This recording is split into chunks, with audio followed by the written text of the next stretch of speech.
Bonjour à tous. Pour aujourd'hui, nous commençons avec le temps futur simple.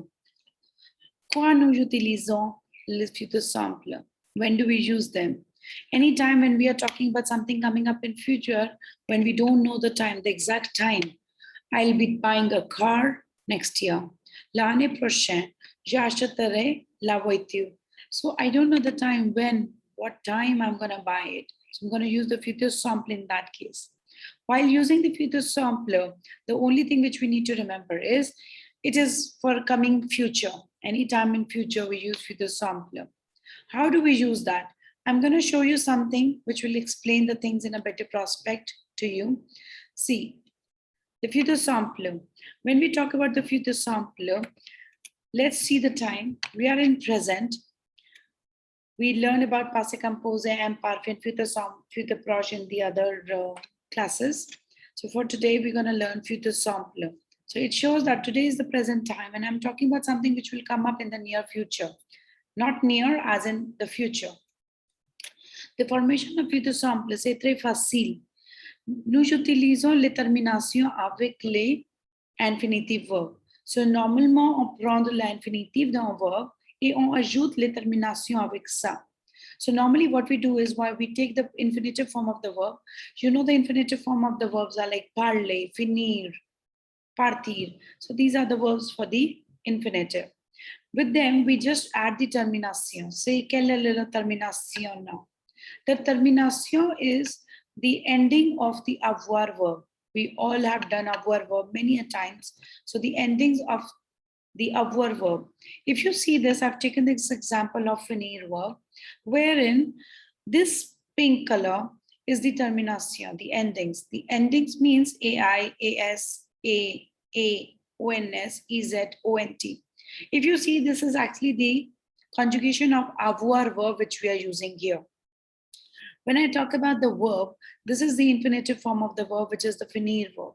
With the finir verb, I do not do any changes and I just add these endings, which takes them to the future tense. So the tense would be je finirai, tu finira, elle finira, on qui finira, nous finirons, vous finirez, ils finiront, elles finiront.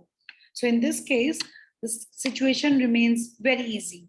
The same goes with the parler verb. Parler plus the conjugation of the ending of the avoir verb, which would be parlerai. So that is how we use for the normal verbs. Then we have some re ending form of the verbs also. Les verbs ont re, r, e. Pour conjuguer les verbs ont r, e, on enlève le e de l'infinitive. So we need to remove this e, which is at the ending. So if you see, I remove this e from the ending and then I put up the termination.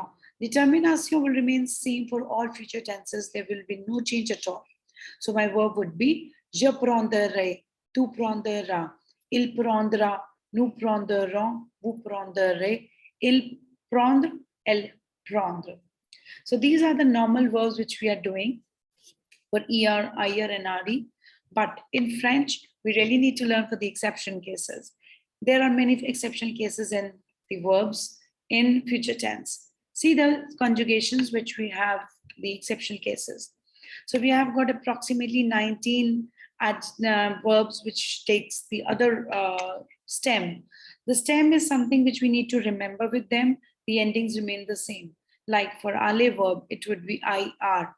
So it would be j'irai, courant, enverrai, ferrant, mourrai, pourront, recevrai, saura, viendra, devra, verront, voudrait, auront, serait, achètera, lèvera, s'assoira, vous asseyerez, lavera, faudra.